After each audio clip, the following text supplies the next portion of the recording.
ಸರಿ ಸರಿ ಸಾಕಾತ್ ಬರ್ರಿ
ಈಗ ಪ್ರಾರ್ಥನೆ ಆಗಿದೆ.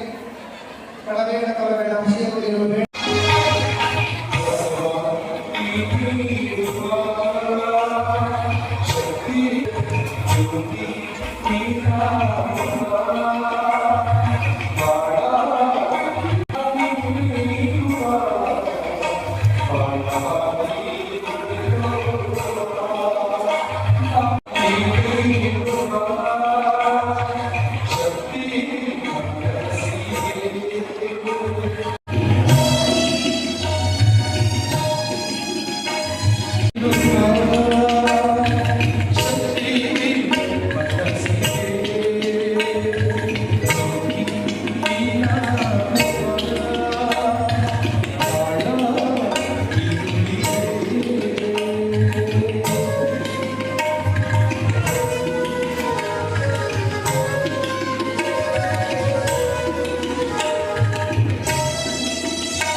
ಅದೇ ರೀತಿಯಾಗಿ ಧಾರವಾಡ ಜಿಲ್ಲಾ ಮಹಿಳಾ ಸೇವಾ ಸಂಘದ ಅಧ್ಯಕ್ಷರಾಗಿದ್ದ ಸಿದ್ದಪ್ಪ ಕಮಾರ್ ದಯವಿಟ್ಟು ವೇದಿಕೆ ಮೇಲೆ ಬರಬೇಕಾಗಿದ್ದಾರೆ.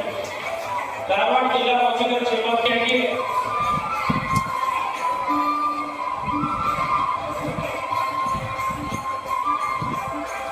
ಅದೇ ರೀತಿಯಾಗಿ ಜಿಲ್ಲಾ ಅಧ್ಯಕ್ಷರು ಅಖಿಲ ಕರ್ನಾಟಕ ವಿಶ್ವ ಹಿರಿಯರು ಆಗಿರುವಂತಹ ಶ್ರೀ ವಿ ಸಿ ನಾಗರಾಜ್ ಅವರಿಗೆ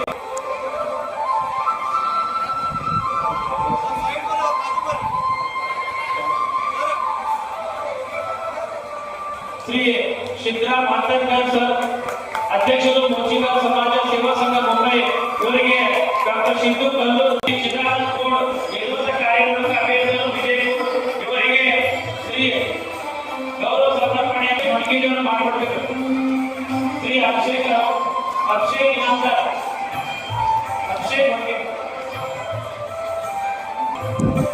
ಡಾಕ್ಟರ್ ಪ್ರಕಾಶ್ ಇನಾಮದಾರ್, ಪ್ರಾಧ್ಯಾಪಕರು ಬೆಂಗಳೂರು, ಇವರಿಗೆ ಗೌರವ ಸಮರ್ಪಣೆಯನ್ನು ಶ್ರೀ ಸಿದ್ದಪ್ಪ ಕಟ್ಟಿಮನಿ ಹಾಗೂ ಶ್ರೀ ವಿನೋದ್ ಮಡಿಕೇರಿ ಅವರು ಗೌರವ ಸಮರ್ಪಣೆ ಮಾಡಬೇಕು. ಸಿದ್ದಪ್ಪ ಕಟ್ಟಿಮನಿ, ಮಂಜುನಾಥ್ ಮಡಿಕೇರಿ ಹಾಗೂ ಬೆಂಗಳೂರು ಜಿಲ್ಲಾ ಮೋಚಿಗರ ಸೇವಾ ಸಂಘ ಬೆಂಗಳೂರಿನವರಿಗೆ ರೋಹಿತ್ ಬಾಳೆಕಟ್ಟಿ ಹಾಗೂ ಶಂಕರಿ ಬಾಗೇವಾಡಿಯವರು ದಯವಿಟ್ಟು ಗೌರವ ಸಮರ್ಪಣೆ ಮಾಡಬೇಕು ಕೂಡ ನಾನು ಸ್ವಾಗತವನ್ನು ಕೋರುತ್ತಾ ಇವರಿಗೆ ರೇಖಾ ಕಿರಣಿಗೆ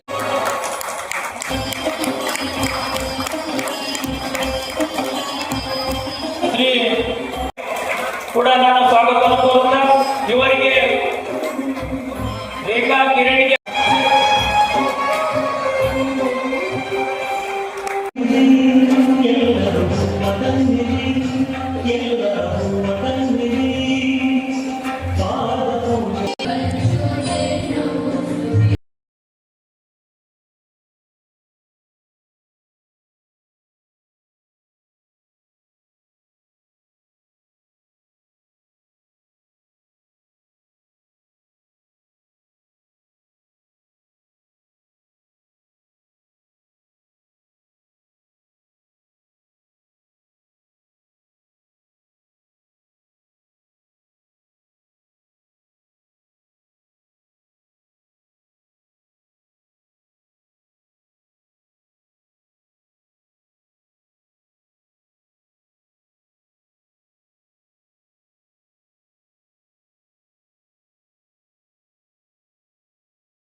ಸಮಾಜದ ಸೌಗಮನದಲ್ಲಿರ್ತಕ್ಕಂಥ ಆತ್ಮೀಯ ಮಾರ್ಗದರ್ಶಕರಾಗಿರ್ತಕ್ಕಂಥ ಶ್ರೀ ಬಸವರಾಜ ಪಾಟೀಲ್ ಎಂತಾವರಿಗೆ ನನ್ನದರ ಪರವಾಗಿ ಕಾರ್ಯಕ್ರಮಕ್ಕೆ ಬಹಳ ಪ್ರೀತಿಯಿಂದ ಸ್ವಾಗತ ಬಯಸ್ತೇನೆ.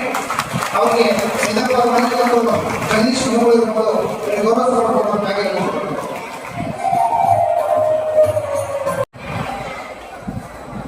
ನಮಗೇನು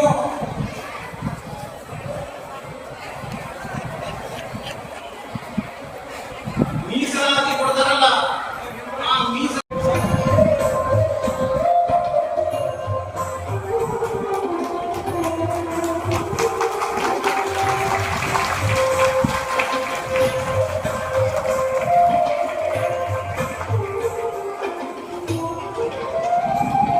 ಪ್ರಮುಖರೇ, ಈ ಕಾರ್ಯಕ್ರಮಕ್ಕೆ ಕಳೆದಂತ ಪೂಜ್ಯ ಮಾತೆಯರೇ, ಶ್ರದ್ಧೆಯ ತಾಯಂದಿರೇ, ಆತ್ಮೀಯ ಸ್ನೇಹಿತರೇ, ಪತ್ರಿಕಾ ಮಾಧ್ಯಮದ ಬಂಧುಗಳೇ, ಪ್ರಪ್ರಥಮದಲ್ಲಿ ನಾನು ಏನು ಹೇಳಕ್ ಬಯಸ್ತೇನಪ್ಪ ಅಂದ್ರ, ಈ ಸಭೆಯನ್ನ ಆಯೋಜನೆ ಮಾಡಿದಂತ ನನ್ನ ಸಮಾಜದ ಜೊತೆಗೆ ಒಂದಾಗಿ ಎಲ್ಲರನ್ನ ಕೂಡಿಸಿ ಇವತ್ತು ಅತ್ಯುತ್ತಮ ಕಾರ್ಯಕ್ರಮವನ್ನ ಮಾಡಿ ನಾವು ಇದ್ದೀವಿ ಅಂತ ತೋರಿಸಿದಂತ ಎಲ್ಲ ಅವರಿಗೂ ಹೃದಯಪೂರ್ವಕ ಧನ್ಯವಾದಗಳನ್ನ ಅಭಿನಂದನೆಗಳನ್ನ ಹೇಳಲಿಕ್ಕೆ ಇಷ್ಟಪಡ್ತಾರೆ. ಒಂದು ಕಡೆ ಈಗಾಗಲೇ ಹೇಳಿದ ನಮ್ಮ ಸ್ನೇಹಿತರು ಇದು ಮೊದಲನೇ ಸಮಾವೇಶ ಅಂತ. ಇದು ಮೊದಲನೇ ಸಮಾವೇಶ ಹ್ಯಾಂಗ್ ಮಾಡಿರಪ್ಪ ಅಂದ್ರೆ ಬದ್ಧವಾಗಿ ಉತ್ತಮ ರೀತಿಯಿಂದ ಸಂಘಟಿಸಿ ಎಲ್ಲರೂ ಒಂದಾಗಿ ಇವತ್ತು ಹ್ಯಾಂಗಪ್ಪ ಅಂದ್ರೆ ಬಹುಶಃ ನನಗೆ ಅನಿಸ್ತೈತಿ ಸುಂದರವಾದಂತ ಲೋಕದಲ್ಲಿ ಬಂದಿದೆಯೋ ಅಂತ ಅನಿಸ್ತೈತಿ. ಅತ್ಯಂತ ಸುಂದರವಾಗಿ ಕಾರ್ಯಕ್ರಮವನ್ನು ಮಾಡಿ ಇವತ್ತು ವಿಜಯಪುರದಲ್ಲಿ ತ್ರಿಮುಖಸ್ಥರಲ್ಲಿ ಒಂದಾದಂತಹ ಮೂಜಿಕಾ ಸಮಾವೇಶ ಇದು ಕರ್ನಾಟಕ ರಾಜ್ಯದಲ್ಲಿಯೇ ನನಗನಿಸ್ತೈತಿ. ಇದು ಎಚ್ಚರಿಕೆಯ ಗಂಟೆ ನಮ್ಮ ವಿರೋಧಿಗಳಿಗೆ ಅಂತ ಅನಿಸ್ತೈತಿ. ಒಂದಾಗಿ ನಾವು ಇದ್ದೀವಿ, ಬಂದೀವಿ. ಸಂವಿಧಾನದ ಮುಖಾಂತರ ಡಾಕ್ಟರ್ ಬಾಬಾ ಸಾಹೇಬ್ ಅಂಬೇಡ್ಕರ್ ನಮಗೆ ಏನು ಹಕ್ಕು ಕೊಟ್ಟಾರ, ಆ ಹಕ್ಕನ್ನ ನಾವು ಪಡ್ಕೊಳ್ಳೋ ಸಿದ್ಧರಾಗಿದ್ದೀವಿ ಅಂತ ಹೇಳಿ ಎಲ್ಲರಿಗೂ ಸಂದೇಶ ಹೋಗ್ತೈತಿ ಅಂತ ನನ್ನ ಭಾವನೆ ಇದೆ. ಒಂದು ವೇಳೆ ಇವತ್ತು ಈ ರಾಜ್ಯದಲ್ಲಿ ಬಹುಶಃ ನನಗನ್ನಿಸ್ತೈತಿ ಆರ್ಥಿಕವಾಗಿ, ಸಾಮಾಜಿಕವಾಗಿ, ರಾಜಕೀಯವಾಗಿ ಬಹುಶಃ ಈ ಸಮಾಜವನ್ನ ಎಲ್ಲರೂ, ಈ ಮೂರು ಸಮಾಜವನ್ನ ಎಲ್ಲರೂ ಕುಟುಂಬದೇ ಬಂದಿದ್ದಾರೆ. ಕರ್ನಾಟಕ ರಾಜ್ಯದಲ್ಲಿ ನನಗಂತೂ ಗೊತ್ತಾಗಿ ನಾನು ತೆಗೆದುಕೊಂಡಿವಿ ಮೂಚಿ ಸಮಾಜವನ್ನ ನಮ್ಮ ನೇತಾರಂತ ಡಾಕ್ಟರ್ ಬಾಬು ಜಗಜೀವನ್ ರಾಮ್ ಅವರ ಅಣ್ಣ ನಮ್ಮ ಎಡ ಸಮುದಾಯದ ಜನತೆ ಏನ್ ಮಾಡ್ತಾರೆ, ಮಚ್ಚಿಗಾರರು ಮೋಚಿ ಅಂತ ಹೇಳಿ ಉತ್ತರ ಪ್ರದೇಶದಲ್ಲಿ ಹೋಗಿ ಹೇಳಿ ಸೌಲಭ್ಯಗಳನ್ನು ಪಡೆದು ನಮ್ಮನ್ನು ಇವತ್ತು ಒದಗಿಸಲಾಗಿದ್ದೇವೆ. ಅದಕ್ಕೆ ನಾನು ಈ ವೇದಿಕೆಯ ಮುಖಾಂತರ ಪ್ರಥಮ ಈ ಸಭೆಯ ಮುಖಾಂತರ ನಾನು ಎಚ್ಚರ ವಹಿಸಿದ್ದಲ್ಲ ಅವರಿಗೆ ಇನ್ನ ಇಷ್ಟು ದಿವಸ ನಮ್ಮ ಸಮಾಜ ಮಾಡ್ಕೋಬೇಕು, ಆದರೆ ಎತ್ತರ ಆಗಿವಿ ಅಂತ ಹೇಳಿ ನೀವು ಸಂದೇಶವನ್ನು ಕೊಡ್ತಾ ಇದ್ದೀನಿ. ಇದು ಅತ್ಯುತ್ತಮ ಸಂದೇಶ. ಜೊತೆಗೆ ಬಂಧುಗಳೇ, ಒಂದು ತ್ರಿಮತಸ್ಥರ ಸಂಘಟನೆಗಳಲ್ಲಿ ಮುಂಬರುವಂತಹ ಜನಗಣತಿಯಲ್ಲಿ ನನ್ನ ಕಳಕಳಿಯ ವಿನಂತಿ ಅಂತ ಮಾತ್ರ, ಅದರಲ್ಲಿ ವಿಶೇಷ ಪುರುಷರಿಗೆಲ್ಲ ಮಾತೆಯೇ ಇರ್ತಾರೆ, ಒಬ್ಬ ಮನೆಗೆ ಬರ್ತಾರೆ. ನೀವು ಯಾರು, ಏನು, ಎಂದು ಎಲ್ಲವನ್ನ ಕೇಳ್ತಾರೋ. ನಿಮ್ಮಲ್ಲಿ ಎಷ್ಟು ಜನ ಎಜುಕೇಶನ್ ಅದಾರ, ಎಷ್ಟು ಜನ ನೌಕರಿ ಮಾಡ್ತಾರ, ನಿಮ್ ಜಾತಿ ಯಾವುದು, ಜಾತಿ ಅಂದ್ರೆ ಅವರು ಸಾಮಾನ್ಯ ಕಾಂಗ್ರೆಸ್ ಹೇಳ್ತಾರ ಬರೇ ಎಡ ಬರೀನಿ, ಎಡ ಬಲ. ನಿಮ್ಗೆ ಗೊತ್ತೈತಿ ಎಡ ಬಲ ಅಂದ್ರೆ ಏನು ಅಂತ ಹೇಳಿ ನಾನು ನಿವಾರಣೆ ಮಾಡಕ್ಕೆ ಅವಶ್ಯಕತೆ ಇಲ್ಲ ನನ್ನ ಭಾವನೆ ಐತಿ. ಆದರೂ ಹೇಳ್ತೀನಿ, ಎಡ ಅಂದ್ರೆ ಮಾಡಿದ್ರು, ಬಲ ಅಂದ್ರೆ ಬಲೆ. ನಾವು ಜಾತಿವಾದಿಗಳಲ್ಲ, ಆದರೂ ಜೊತೆಗೆ ಅವಶ್ಯ ಬಳಸಬೇಕೇನಾಗಿದೆಪ್ಪ ಅಂದ್ರೆ ನಾವು ಮಚ್ಚಗಾರರು, ಮೋಚಿ, ತ್ರಿಮತಸ್ಥರು. ನಮ್ಮ ಉದ್ಯೋಗ ಏನಪ್ಪಾ ಅಂದ್ರೆ ಪ್ರಥಮದಲ್ಲಿ ನಾವು ವೇದ ಉಪನಿಷತ್ತು ಅವೆಲ್ಲವನ್ನೇನು ಸಂಭಾಳಿಸಿರ್ತಾರೆ. ಅಂದ್ರೆ ಕಾಗದದ ಮೇಲೆ ಅವ್ರ ಕಾಣಿಸಿದ್ದ ಗೆದ್ದಿದ್ದಿಲ್ಲ, ಬರೇ ಹಳಿ ಮೇಲೆ ಬರೀತಿರ್ತಾರ. ಯಾವ ರಾಜ್ಯ ಇದು, ಏನು ಮುಖ್ಯರು, ತಾಳಿ ಕಾಗದಲ್ಲ, ತಾಳಿಯ ಎಲೆ ಮೇಲೆ ಬರೀತಿರ್ತಾರೆ. ಅದನ್ನ ಇವತ್ತು ಸಹಿತ ಐತಿಹಾಸಿಕವಾಗಿ ಅದನ್ನ ಶಕುರುಟಿ ಅಂದ್ರೆ ಸುಂದರವಾಗಿರ್ಬೇಕಾದ ಏನ್ ಬೇಕಾದ ಮಾತ್ರ ತೊಗರಿ ಬ್ಯಾಗ್ ಮಾಡಿರ್ತಾರೆ. ಆ ಸಮಯದಲ್ಲಿ ಸಮಗಾರರು, ಮಚ್ಚಗಾರರು, ಢೋರು, ಇವರು ಎಲ್ಲರೂ ಒಂದು ತೊಗಲಿಗೆ ಸಂಬಂಧಪಟ್ಟವರು ಇವರು 3 ಜನ. ಮತ್ತು ಇವು ಮೂರು ಸಂಸ್ಕಾರ ಸಂಸ್ಕೃತಿ ನೋಡಿ ಎಲ್ಲರೂ ಒಂದೇ ಆಗುವ. ನಮಗೇನು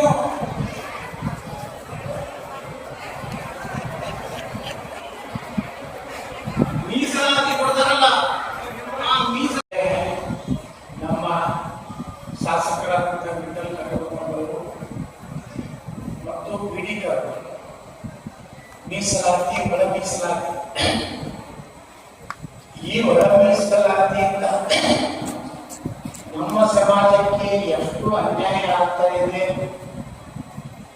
ಹೆಂಗಾಗ್ತದಂದ್ರೆ ದೊಡ್ಡ ಮೀನ ಸಣ್ಣ ಮೀನ ತಿಂತಾವ. ಹಂಗ ಸಣ್ಣ ಸಮುದಾಯಗಳ ಕೂಗು ಕೇಳೋರು ಯಾರು ಇಲ್ಲ ಅಂತ ಇವತ್ತು ನಮ್ಮ MLA ಆಗ್ಬೇಕಾದ್ರೆ ಎಷ್ಟು ಕಷ್ಟ, ಎಷ್ಟು ಮಂದಿ ಅಡ್ಡ ಹಾಕಿ ಇದು ಮಾಡಿ ಒಮ್ಮೆ ಅವರು ಕೊನೆಗೆ ಬಂದು ಕಾಂಗ್ರೆಸ್ ಹೋಗಿ MLA ಆಗ್ಬೇಕಾದ್ರೆ ಅಂದ್ರೆ ಈ ದೊಡ್ಡ ಮೀನುಗಳೇ ಅದಾವಲ್ಲ, ಈ ಸಣ್ಣ ಮೀನುಗಳಿಗೆ ಬೆಳೆದಕ್ಕೆ ಇಟ್ಕೊಬೇಕು.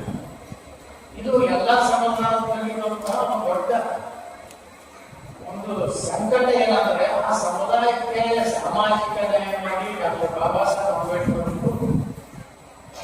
ರೂಪಿಸಿದಂತಹ ಸಂವಿಧಾನಾತ್ಮಕವಾಗಿ ಅವರು ಸಿಗಬೇಕಾದಂತಹ ಹಕ್ಕುಗಳು ಸಾಮಾಜಿಕವಾಗಿ, ಶೈಕ್ಷಣಿಕವಾಗಿ, ಆರ್ಥಿಕವಾಗಿ ಎಲ್ಲ ಸಮುದಾಯ ಸಮಾನತೆ ಬರಬೇಕಾದ್ರೆ ಸಮಾಜದಲ್ಲಿರುವಂತಹ ಅತಿ ಸಣ್ಣ ಉಪಜಾತಿಗಳಿಗೂ ಸಹ ಅವರ ಜನಸಂಖ್ಯೆ ಆಧಾರದ ಮೇಲೆ ಅವರಿಗೆ ನ್ಯಾಯ ಸಿಗಬೇಕಾಗಿತ್ತು. ಇದು ಅವಶ್ಯ ಇವತ್ತು ನಮ್ಮ ಸಮಾಜದಲ್ಲಿ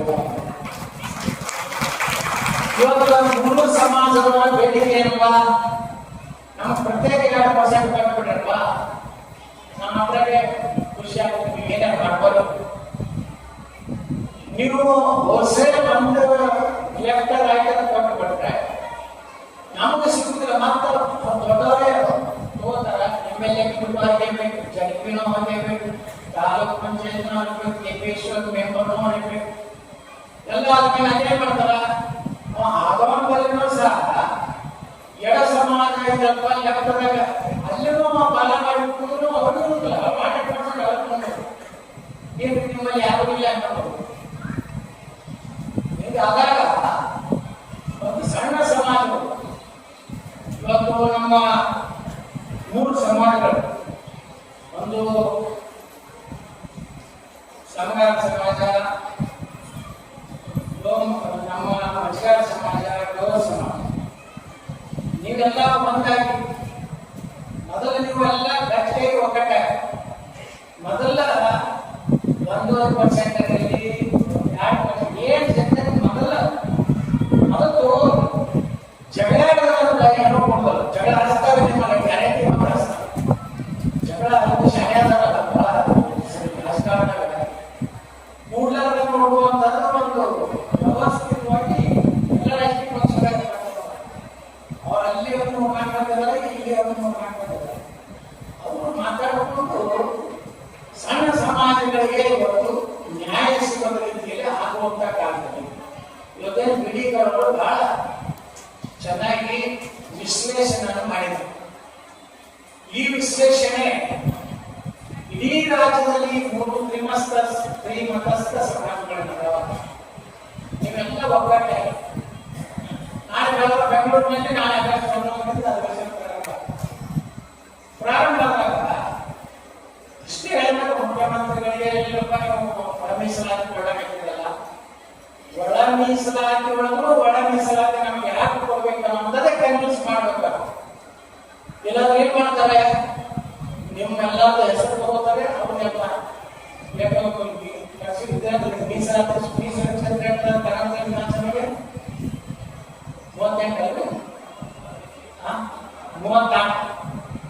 34 ಕಡೆ ಕೊಡ್ಬೇಕಲ್ಲ. ಈಗ ಯುವಕರು ಕಟ್ಕೊಂಡವರು ನಮ್ಮ ಬಸವರಾಜ ಮಟ್ಟಿನವರು ಇಬ್ಬರದ ಅದು ಧೈರ್ಯ ಮಾಡೋದಲ್ಲ, ಕಟ್ಕೊಂಡು ಧೈರ್ಯ ಮಾಡಿ ಸಮಾಜ ಕೂಡಿಸಿ ಅದು ಸ್ಟೇಜ್ ಮೇಲೆ ಕೊಡ್ತಾರೆ. ಸ್ಟೇಜ್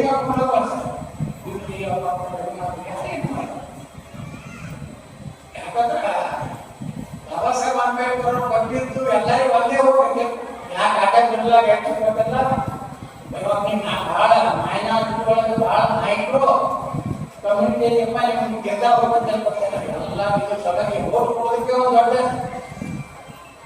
ಹೋರಾಟ ಮಾಡ್ಯಾರ ಅಂಬೇಡ್ಕರ್ ಅವರು.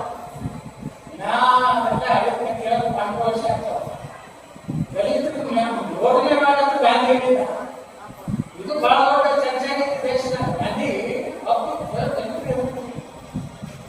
ಇಂತಹ ಒಂದು ಇತಿಹಾಸ ನಮ್ಗೆ ನಮ್ಮ ದೇಶದ ಸ್ವಾತಂತ್ರ್ಯದ ವ್ಯವಸ್ಥೆಯೊಳಗೆ ಅಂಬೇಡ್ಕರ್ ಅವರು ಇದ್ದೇ ಇರ್ತಿದ್ರೆ ಇವತ್ತು ನಾವೇನೋ ಬಾಬಾ ಸಾಹೇಬ್ ಅಂಬೇಡ್ಕರ್ ಅವರು ಇದ್ದೇ ಇರ್ತಿದ್ರೆ ಮೀಸಲಾತಿ ದೇಶದಲ್ಲಿ ಬರಲಿಕ್ಕೆ ಸಾಧ್ಯನೇ ಇರಲಿಲ್ಲ. ಇದು ಮೊದಲ ಸತ್ಯ. ಅಂಬೇಡ್ಕರ್ ಅವರ ಹೋರಾಟ, ಸಂಘರ್ಷ, ಅವರಿಗೆ ಆದಂತ ಅಪಮಾನ, ಅವ್ರ ರೀತಿ ಅವ್ರ ಜೊತೆಗೆ ನಡ್ಕೊಂಡಂತ ರೀತಿ ನೋಡಿದ್ರೆ ಈ ಮೇಲ್ಜಾತಿ ಸಮುದಾಯ ಸ್ವಾತಂತ್ರ್ಯ ಕೊಡುವಲ್ಲಿ ದಲಿತ ಮೀಸಲಾಗಿರುವ ಬಗ್ಗೆ ಯಾರು ನಾವು ಸ್ವಾತಂತ್ರ್ಯ ತಂದಿರೋಲ್ಲ ಅವ್ರ ಬಗ್ಗೆನೇ ಬಹಳಷ್ಟು ವಿರೋಧಾಭಾಸಗಳ ಮಧ್ಯದಲ್ಲಿ ಸಹ ಸಂವಿಧಾನ ಬರೆಯಲಿಕ್ಕೂ ಸಹಿತ ಬಾಬಾ ಸಾಹೇಬ್ ಅಂಬೇಡ್ಕರ್ ಅವರಿಗೆ ಅವಕಾಶ ಕೊಡ್ಲಿಕ್ಕೆ ನೆಹರು ಮನಸ್ಸಿರಲಿಲ್ಲ.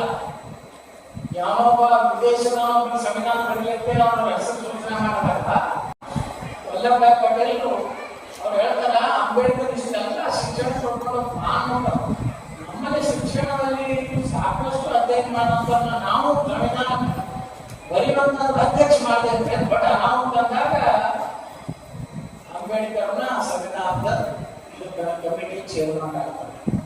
ಅವಾಗ ಸಾಕಷ್ಟು ಸಂಘರ್ಷ ಆಗ್ತಾವ. ಅಂಬೇಡ್ಕರ್ ಅವರು ಇನ್ನೊಂದು ವಿಚಾರ ಹೇಳಿದ್ರು, ದಲಿತರಿಗಾಗಿನೇ ಪ್ರತ್ಯೇಕ ದಲಿತರಕ್ಕೆ ಓಟ್ ಹಾಕಬೇಕು. ಅದಾಗಿಲ್ಲ.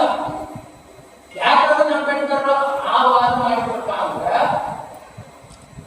ಒಬ್ಬ ದಲಿತ ವ್ಯಕ್ತಿ ಒಮ್ಮೆ MLA MP ಗ್ರಾಮ ಪಂಚಾಯತ್ ಆಗಬೇಕಾದ್ರೆ ಮೇಲ್ಜಾತಿಯಲ್ಲಿ ಮ್ಯಾಗ್ನೆ ಡಿಪೆಂಡ್ ಆಗಬೇಕು. ಮೇಲ್ಜಾತಿಯಲ್ಲಿ ಅವಾಗ ಕಾವೇರಿ ಬಾಬಾರಿ ಅನ್ನೋದು ಹೋಗ್ತದೆ. ಅವಾಗ ಅಂಬೇಡ್ಕರ್ ವಿಚಾರ ಅಂದ್ರೆ ಎಷ್ಟು ಮುಂದಿನ ವಿಷನ್ ಆಗಿತ್ತು ಅಂಬೇಡ್ಕರ್ ಅಂದ್ರೆ ಈ ರೀತಿಯಾಗಿ ನಮ್ಮೆಲ್ಲ ಅಸ್ಪೃಶ್ಯ ಜನಾಂಗಕ್ಕೆ ಮೀಸಲಾತಿ ಸಿಗಬೇಕಾದ್ರೆ ಇನ್ನು ದೊಡ್ಡ ಸಂಘರ್ಷ ಹೋರಾಟ ಆಗಿದೆ. ಈಗ ಒಳ ಮೀಸಲಾತಿಯಲ್ಲಿ ಒಳ ಮೀಸಲಾತಿ ಈ ಹೋರಾಟಕ್ಕೆ ಇವತ್ತು ಕಟಕವರ ನೇತೃತ್ವದಲ್ಲಿ ಇಡೀ ರಾಜ್ಯದಲ್ಲಿ ಇವತ್ತೇನು ಸಂಘಟನೆ ಮಾಡ್ತಾ ಇದ್ದೀವಿ. ಎಲ್ಲ ಕಡೆ ಮಾಡಿ ವಿಧಾನಸಭೆ ನಡೆಯುವಾಗ ವಿಠಲ ಕಟಕವರ ಪ್ರಸ್ತಾಪ ಮಾಡಿ ನಾ ಎದ್ದು ನಿಂತು ಅದು ಸಪೋರ್ಟ್ ಮಾಡ್ತೀನಿ. ಸರ್ಕಾರ ಹೇಳ್ತೀನಿ ಈಗ ನಮ್ಗೆ ಯಾವ ಪಾರ್ಟಿನೇ ಇಲ್ಲ.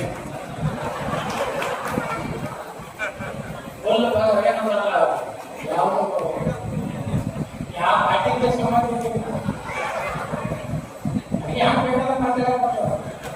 ಅಲ್ಲಿ ಯಾರು ಮಾತಾಡೋದು ಹೆಂಗ್ ಮಾತಾಡೋದು ಪಕ್ಷ ಇರೋದು ಏನು ಸುಳ್ಳಾಗಿದೆ.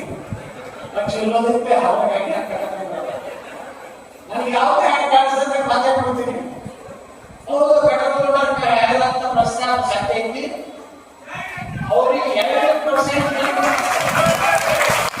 ನೋಡಿ ಎಲ್ಲ ನಾವು ಬಿಟ್ಟು ಕೊಡೋದಿಲ್ಲ ನೋಡಪ್ಪ ನೀವು 1% ಕೊಡ್ರಿ, ಇನ್ನೊಂದು ಮೀಸಲಾತಿ ಹೆಚ್ಚಿಗೆ ಮಾಡ್ರಿ, ಇನ್ನೊಂದು 1% ಅಮೌಂಟ್ ಮಾಡಿ ಅವಾಗ ಯಾರ್ಯಾರು ಮಾಡಕ್ಕೆ ಕಟ್ಕೊಂಡ ಮೀಸಲಾತಿ ಒಂದು ಪರ್ಸೆಂಟೇಜ್ ಹೆಚ್ಚಾಗಿದೆ.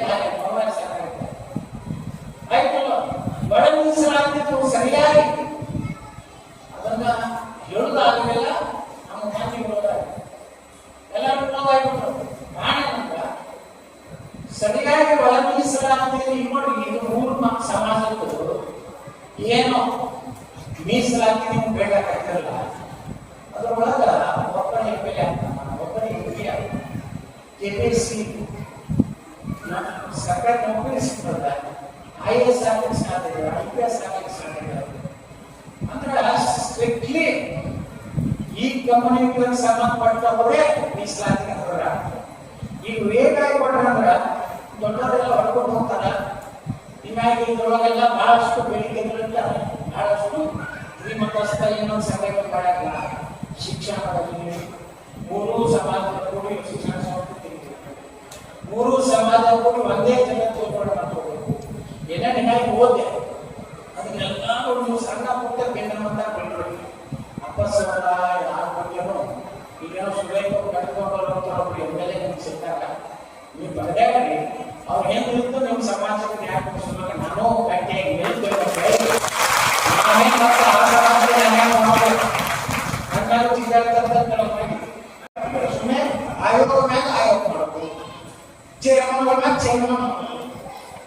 ಮುಗಿಸಿ 3 ತಿಂಗಳ ತೆಗೆ ಇನ್ನೂ ಬರಬೇಕು ಇನ್ನೂ ಬರಲಾಗೈತೆ ಅಂದ್ರೆ ಇಲ್ಲ.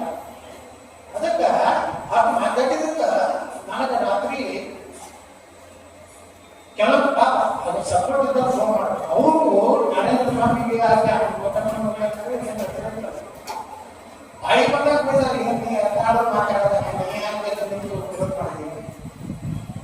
ಅವರೇ ತಪ್ಪು ಮಾತಾಡೋದು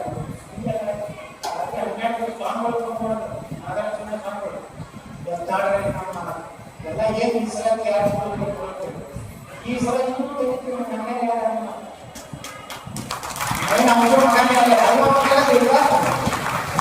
ನ್ಯಾಯ ನೀವು ಕೇಳಬೇಕು ನ್ಯಾಯ ಬೇಡಿಕೆ ನೀವು ಕೇಳುವುದು ನ್ಯಾಯ ಏನಂತಂದ್ರೆ ನಿಮ್ಮ ಸಮುದಾಯಗಳು ಶೈಕ್ಷಣಿಕವಾಗಿ ಸಾಮಾಜಿಕ ನಿಮ್ಮವರು IAS ಆಗಲ್ಲ ఎందుకో ಅಶೋಕ್ ಕುಮಾರ್ ನಿಮ್ಮಲ್ಲಿ ಹೋಗಿದ್ದು ಇದರೆಲ್ಲರೂ IAS ಅವ್ರು ಬಿಟ್ಟು ಮತ್ತೆ IAS ಅದಕ್ಕೆ ನೀವು ಹೋರಾಟ ಮಾಡಿ ನಾವು ಹೋಗ್ತೀವಿ ಕಟ್ಟಬಲ್ಲ ಧೈರ್ಯ ಕಡಿಮೆ ಅಂತಂದ್ರೆ ನಾವು ಮಾತಾಡ್ತೀವಿ ಈಗ ಹೇಳಿ ನಾವೆಲ್ಲ ನಿಮ್ಮ ಜೊತೆಗೆ ಕರ್ಕೊಂಡು ನನಗೆಲ್ಲ ಓದಿಸಿ ನಾನು ಯಾವಾಗ ಜಯ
ಎಲ್ಲರಿಗೂ ನಮಸ್ಕಾರ. ಇವತ್ತು ನಮ್ಮ 20-7 ತಿಂಗಳು 2025 ಇವತ್ತು ನಮ್ಮ ಬಿಜಾಪುರ ಜಿಲ್ಲಾ ಮುಚ್ಚಿಗಾರ ಕ್ಷೇಮಾಭಿವೃದ್ಧಿ ಸಂಘ ವತಿಯಿಂದ ನಾವು ಬಿಜಾಪುರ ಜಿಲ್ಲೆಯಿಂದ ಎಷ್ಟು ತಾಲೂಕು ಬರ್ತಾ ಇದೆ 8 ತಾಲೂಕಿಗೆ ಹೇಳಿ ಪ್ರತಿಭಾ ಪುರಸ್ಕಾರದಿಂದ 10th ಮತ್ತು PUC ಈ ವಿದ್ಯಾರ್ಥಿನಿಗಳಿಗೆ ನಾವು ಪುರಸ್ಕಾರ ಕೊಟ್ಟು ವಾರ್ಷಿಕೋತ್ಸವ ಅದ್ರ ಜೊತೆಲಿರುತ್ತೆ. ಅದು ನಮ್ಮ ಸಮಾಜ ಬಾಂಧವರು ಎಲ್ಲರೂ ಬಂದು ಎಲ್ಲ ಪಾಲ್ಗೊಳಿಸಿ ಎಲ್ಲ ಚೆನ್ನಾಗಿ ಕಾರ್ಯಕ್ರಮ ಮಾಡಿ ಎಲ್ಲ ಯಶಸ್ವಿಗೊಳಿಸಿದ್ದಾರೆ. ಅದರ ಜೊತೆಲಿ ನಮ್ಮ ಗೆಸ್ಟ್ಗಳು ಬಂದಿದ್ದರು. ವಿಠಲ್ ಕಡದಂ ಸಾಹೇಬರು ಬಂದಿದ್ದಾರೆ, ಅವರು ಬಸವನಪಾಡಿ ಯತ್ನಾಳ್ ಶಾಸಕರು ಬಂದಿದ್ದಾರೆ, ಜೊತೆಲಿ ಅನೇಕ ಗಣ್ಯ ವ್ಯಕ್ತಿಗಳು ಬಂದಿದ್ದಾರೆ. ಇದಕ್ಕೆ ಈ ಕಾರ್ಯಕ್ರಮವನ್ನು ಯಶಸ್ವಿಗೊಳಿಕೆ ನಮಗೆ ಶೀಘ್ರ ಫಲ ಎಲ್ಲರಿಗೂ ಕೊಡಬೇಕು. ಗೋಸ್ಟ್ ಕ್ರಿಯೇಟ್ ಅಂದರೆ ನಮ್ಮ ಸಮಾಜ ಬಂದವರು ತಾಲೂಕು ಗ್ರಾಮದಿಂದ ಬಂದವರಿಗೆಲ್ಲ ಹಾಗೂ ಕೂಡ ನಮ್ಮ ಸಿಟಿ ಗ್ರಾಮದಲ್ಲಿ ಬಂದವರಿಗೆ ಈ ಎಲ್ಲರ ಗೋಸ್ಟ್ ಎಲ್ಲರಿಗೆ ಕ್ರಿಯೇಟ್ ಅವರಿಗೆ ಕೊಡ್ತೇವೆ. ಇದು ನಮ್ದು ಎಲ್ಲರೂ ಕೂಡಿದ್ರೆ ತಾನೇ ಎಲ್ಲ ಕೆಲಸ ಆಗುತ್ತೆ, ಒಬ್ಬಂದೇ ಯಾವುದೂ ಕೆಲಸ ಆಗಲ್ಲ. ನಾವೆಲ್ಲರೂ ಕೂಡಿ ಮಾಡಿದ್ರೆ ಒಂದು ಸಕ್ಸಸ್ಫುಲ್ ಒಂದು ಕಾರ್ಯಕ್ರಮ ಆಗುತ್ತೆ. ಅದೇ ಕಾರ್ಯಕ್ರಮ ಇಲ್ಲಿ ಎಲ್ಲರಿಗೂ ಮಾಡಿಸಿದ್ದಾರೆ. ಇದು ಅಂತ ನಮ್ಮ ಮಾತನ್ನು ಮುಗಿಸ್ತೀವಿ. ಎಷ್ಟು ಜನ ವಿದ್ಯಾರ್ಥಿಗಳಿಗೆ ಪ್ರತಿಭಾ ಇವಾಗ 10th ಎಲ್ಲ ಇವಾಗ ಏನಾಗೈತೆ ಸರ್, ಈಗ ನಾವು ಮಾಡ್ತೇವೆ ಬಿಜಾಪುರ ಜಿಲ್ಲಾ ಕ್ಷೇಮಾಭಿವೃದ್ಧಿ ಸಂಘ ವತಿಯಿಂದ ಬಿಜಾಪುರ ಜಿಲ್ಲೆಯಲ್ಲಿ 8 ತಾಲೂಕು ಬರ್ತಾಯಿದೆ. ಸೊ ಅದನ್ನು 8 ತಾಲೂಕು ಮಾಡ್ತಾಯಿದ್ದು ವಿಚಾರ ಮಾಡಿದ್ದೆವು. ಸೊ ಅದರಿಂದ ಬೇರೆ ಗ್ರೂಪ್ನವ್ರು ಬೇರೆ ಜಿಲ್ಲೆಯಿಂದ ಕೂಡ ಫೋನ್ ಕರೆ ಬರ್ತಾಯಿತ್ತು, ಸರ್ ನಮ್ಮದು ವಿದ್ಯಾರ್ಥಿ ಕೂಡ ಅಬೌವ್ 80% ಮೇಲಿದೆ, ಅವ್ರಿಗೆ ಕೂಡ ನಾವು ಹೆಸರು ಕೊಡ್ತೇವೆ ಅಂತ. ಈಗ ಕೊಡ್ತಾ ಬರ್ತೀವಿ ಕೊಡುವ ಅಂತಂದ. ಹಾಗಾಗಿ ಎಷ್ಟು ಟೋಟಲ್ ಅಂದರೆ 48 ಮೆಂಬರ್ಸ್ ಆಗಿದ್ದಾರೆ, 10th ಮತ್ತು PUC ಸೇರಿ ಇಷ್ಟಾಗಿದೆ. ನಿಮ್ಮ ಹೆಸರು? ಪ್ರಶಾಂತ್ ಕಿರಣಿ, ಬಿಜಾಪುರ ಜಿಲ್ಲಾ ಮುಚ್ಚಿಗಾರ ಕ್ಷೇಮ ಸಂಘದ ಅಧ್ಯಕ್ಷರು. ಇನ್ನೊಬ್ರು ಯಾರು ಮಾತಾಡ್ತಾರೆ? ವಿಜಯಪುರ ಜಿಲ್ಲಾ ಮೋಚಿಗಾರ ಕ್ಷೇಮಾಭಿವೃದ್ಧಿ ಸಂಘದ ಈ ಕಾರ್ಯಕ್ರಮ ನಾವು ಇಂಡಿಯಿಂದ ಬಂದಿದ್ದು. ನಾ ಇಂಡಿ ಏನದ ಮೋಚಿಗಾರ ಸಂಘದ ಅಧ್ಯಕ್ಷ ಇದ್ದೇನೆ. ಇಲ್ಲಿ ಇವರು ಬಿಜಾಪುರ ಕ್ಷೇಮಾಭಿವೃದ್ಧಿ ಮೋಚಿಗಾರ ಸಂಘದ ಕ್ಷೇಮಾಭಿವೃದ್ಧಿ ಅವ್ರದ್ದು ಏನು ಕಾರ್ಯಕ್ರಮ ಮಾಡಕತ್ತಾರಲ್ಲ, ಇದೊಂದು ಒಳ್ಳೆಯ ಕಾರ್ಯಕ್ರಮ ಅಂತೇಳಿ ನಾವೆಲ್ಲ ಹೆಚ್ಚು ಕಡಿಮೆ ಬಿಜಾಪುರ ಜಿಲ್ಲೆಯಿಂದ ಇನ್ನಿತರ ಜಿಲ್ಲೆಗಳಿಂದ ಕರ್ನಾಟಕ ರಾಜ್ಯಾದ್ಯಂತ ಎಲ್ಲೆಲ್ಲೆಲ್ಲ ಎಲ್ಲ ಜನ ಏನದ ಇವತ್ತಿನ ದಿವಸ ತಾರೀಕು 20/7/2025 ಈ ಕಾರ್ಯಕ್ರಮ ಹಮ್ಮಿಕೊಂಡಿದ್ದು. ಅದಕ್ಕಾಗಿ ಏನಪ್ಪ ಅಂತಂದ್ರೆ ಎಲ್ಲ ಜನ ಸೇರಿರು ಇವತ್ತು ಒಂದು ಒಳ್ಳೆ ವ್ಯವಸ್ಥಿತವಾಗಿ ಕಾರ್ಯಕ್ರಮ ಮಾಡ್ಯಾರ ಇವರು. ಇಲ್ಲಿ ಬಿಜಾಪುರ ಜಿಲ್ಲಾ ಕ್ಷೇಮಾಭಿವೃದ್ಧಿಯವರು ಒಂದು ಒಳ್ಳೆ ಕಾರ್ಯಕ್ರಮ ಮಾಡ್ಯಾರ. ಸೊ ಅದಕ್ಕೆ ಒಂದು ವಿದ್ಯಾರ್ಥಿಗಳಿಗೆ ಪ್ರತಿಭಾ ಪುರಸ್ಕಾರ ಅಂಥೇಳಿ ಅದನ್ನು ಒಂದು ಕಾರ್ಯಕ್ರಮ ಇಟ್ಕೊಂಡ್ರು ಅವರು, ಅದನ್ನು ಯಶಸ್ವಿಯಾಗಿ ಮಾಡ್ಯಾರ. ಸೊ ಅದಕ್ಕೆ ನಮ್ಮೆಲ್ಲ ಜನಕ್ಕೆ ಏನದ ಒಂದು ಅನುಕೂಲ ಅಲ್ಲಿ ಅಂಥೇಳಿ ಎಲ್ಲ ಜನ ಒಂದು ಸೇರ್ಲಿ ಅಂಥೇಳಿ ಇದೊಂದು ಕಾರ್ಯಕ್ರಮ ಒಳ್ಳೆ ರೀತಿಯಲ್ಲಿ ನಡೆಸ್ಕೊಂಡು ಹೊಂಟಾರ. ಇದು ಇದೇ ರೀತಿ ಮುಂದುವರಿಲಿ ಅಂಥೇಳಿ ನಾವು ಅನ್ಕೋತೀವಿ. ನಿಮ್ಮ ಹೆಸರು? ಬಸವರಾಜ್ ಬಡದಾಳ ಅಂತೇಳಿ ಇಂಡಿ ತಾಲೂಕು ಮೋಚಿಗಾರ ಸಂಘದ ಅಧ್ಯಕ್ಷ. ನಮ್ಮ ಈ ಬಿಜಾಪುರ ಮೋಚಿಗಾರ ಸಮಾಜದ ವತಿಯಿಂದ ಈ ಕಾರ್ಯಕ್ರಮವನ್ನು ನಾವು ಏರ್ಪಡಿಸಿದ್ದು ಇದು ಹಿಸ್ಟಾರಿಕಲ್ ಪ್ರೋಗ್ರಾಮ್ ಅಂತ ಹೇಳ್ಬೋದು. ಇದರಲ್ಲೇನು ತಪ್ಪಿಲ್ಲ. ಈ ಕಾರ್ಯಕ್ರಮ ಮಾಡಬೇಕಾದ್ರೆ ನಾವು ಬಹಳ ಶ್ರಮ ವಹಿಸಿ ಮಾಡ್ತಕ್ಕಂಥ ನಮ್ಮ ಅಧ್ಯಕ್ಷರಾದ ಕಿರಣಿಗಿ ಹಾಗೂ ಸುನೀಲ್ ಜೈನಾಪುರ ಅವರು ನೇತೃತ್ವದಲ್ಲಿ ಈ ಕಾರ್ಯವನ್ನು ನೆರವೇರಿಸಲ್ಪಟ್ಟಿದೆ. ಈ ಕಾರ್ಯ ಮಾಡ್ಬೇಕಾದ್ರೆ ಸುಮಾರು ನಾವು ಒಂದು 6 ತಿಂಗಳಿಂದನೂ ಇದನ್ನು ತಯಾರಿಯಲ್ಲಿ ಮಾಡ್ತಾನೆ ಬಂದಿದ್ದೀವಿ. ಈ ಕಾರ್ಯಕ್ರಮಕ್ಕೆ ಆಗಮಿಸಿರ್ತಕ್ಕಂಥ ನಮ್ಮ ಬಸನಗೌಡರಾಗಲಿ ಕಟಕದುಂಡವರಾಗಲಿ ಅವರು ಕೂಡ ಈ ಕಾರ್ಯದಲ್ಲಿ ಭಾಗವಹಿಸಿ ನಮಗೆ ಒಂದು ಆಶ್ವಾಸನೆಯನ್ನು ಕೊಟ್ಟಿದ್ದಾರೆ. ಈ ಸಮಾಜದ ಬಗ್ಗೆ ನಾನು ನಿಮ್ಮ ಬೆನ್ನೆಲುಬಾಗಿ ನಿಲ್ಲುತ್ತೇನೆ, ನಿಮ್ಮ ಇದಕ್ಕೆ ಏನಪ್ಪ ಅಂದರೆ ನಮ್ಮ ಏನಂತೀವಿ ಅದಕ್ಕೆ ಸಪೋರ್ಟಿಗೆ ನಿಲ್ತೀವಿ, ನಮ್ಮ ಕಾರ್ಯಗಳನ್ನೆಲ್ಲ ನೆರವೇರಿಸಿಕೊಡ್ತೀವಿ ಅಂತ ಹೇಳಿ ಕಟಕದುಂಡವರಿಗೆ ಅವರು ಹೇಳಿದ್ದಾರೆ. ಅವರು ಮಾಡಿಕೊಡ್ತಾರೆ. ಮತ್ತು ನಾವು ಇದನ್ನು ಈ ಯೂನಿಟನ್ನು ನಾವು ಇದೇ ಥರ ನಾವು ಮುಂದುವರ್ಸ್ಕೊಂಡು ಹೋಗ್ತೀವಿ. ಮತ್ತು ಇದು ನಮ್ಮದು ಭಾಳ ಚಿಕ್ಕ ಸಮಾಜ, ಎಲ್ಲ ಸಮಾಜಗಳಲ್ಲಿ ಭಾಳ ಚಿಕ್ಕದಾದ ಸಮಾಜ. ಈಗ ನಾವೆಲ್ಲ ಅದನ್ನೊಂದು ಹಂತ ರೂಪಕ್ಕೆ ತರಲಿಕ್ಕೆ ಪ್ರಯತ್ನ ಮಾಡ್ತೀವಿ. ಇದನ್ನು ಮುಂದುವರ್ಸ್ಕೊಂಡು ಹೋಗ್ತೀವಿ. ಇದರ ಲಾಭವನ್ನು ನಾವು ಪಡಿತೀವಿ. ಆದರೆ ಇದರ ಸಪೋರ್ಟು ನಿಮ್ಮೆಲ್ಲರದು ಕೂಡ ನಮಗೆ ಬೇಕಾಗ್ತದೆ ಅಂಥೇಳಿ ನಾನು ಒಂದೆರಡು ಮಾತು ಮುಗಿಸ್ತೀನಿ. ಹೌದೌದು, ಇದೇ ಪ್ರಥಮ ವರ್ಷ ಅಂತ. 75 ವರ್ಷದಿಂದ ಈ ನಮ್ಮ ಸಮಾಜ ಭಾಳ ತುಳಿತಕ್ಕೆ ಒಳಗಾಗಿತ್ತು. ಈ ಸಮಾಜದಲ್ಲಿ ನಮ್ಮಲ್ಲಿ ಒಗ್ಗಟ್ಟು ಅನ್ನೋದೇ ಇರಲಿಲ್ಲ. ಬಹಳ ಚಿಕ್ಕ ಸಮಾಜ. ಇವಾಗ ಅದನ್ನೆಲ್ಲರೂ ನಾವು ಒಂದುಗೂಡಿಸಿ ಒಂದು ಹಂತಕ್ಕೆ ತಗೊಂಡು ಬಂದಿದ್ದೀವಿ. ಮುಂದೆ ಕೂಡ ತೊಗೊಂಡು ಹೋಗ್ತೀವಿ. ಇದನ್ನು ಇದೇ ಥರ ಮುಂದೆ ಎಲ್ಲರದು ಕೂಡ ಸಪೋರ್ಟ್ ನಮಗೆ ಬೇಕಾಗ್ತದೆ ಅಂತ ಹೇಳಿ ನಾನು ಆಶಿಸ್ತೀನಿ. ಮತ್ತು ಇದನ್ನು ಗೌರ್ಮೆಂಟ್ನವರಿಗೆ ನಾವು ಇದನ್ನು ನಮ್ಮೆಲ್ಲರ ಸಮಾಜದ ಪರವಾಗಿ ನಾನು ಅವರಿಗೆ ಒಂದು ವಿನಂತಿ ಮಾಡ್ಕೋತೀವಿ. ನೀವು ನಮಗೆ ಯಾವುದೇ ಕಾರಣದಿಂದ ನಮ್ಮ ಇದರಲ್ಲಿ ಏನು ಸಪೋರ್ಟ್ ಮಾಡಬೇಕು, ನಮಗೆ ಬರ್ತಕ್ಕಂಥ ಹಕ್ಕುಗಳನ್ನು ಕೊಡಬೇಕು ಅಂಥೇಳಿ ನಾನು ಇಂಪ್ಲಿಮೆಂಟ್ ಮಾಡ್ಬೇಕಂಥೇಳಿ ನಾನು ಕೇಳ್ಕೊತೀನಿ. ನನ್ನ ಹೆಸರು Sadashiva Doddamani, retired Canara bank manager. ಈ ಕಮಿಟಿಯ ನಾನು ಹಿರಿಯ ಸದಸ್ಯ, ಲೀಗಲ್ ಅಡ್ವೈಸರ್ ಕೂಡ.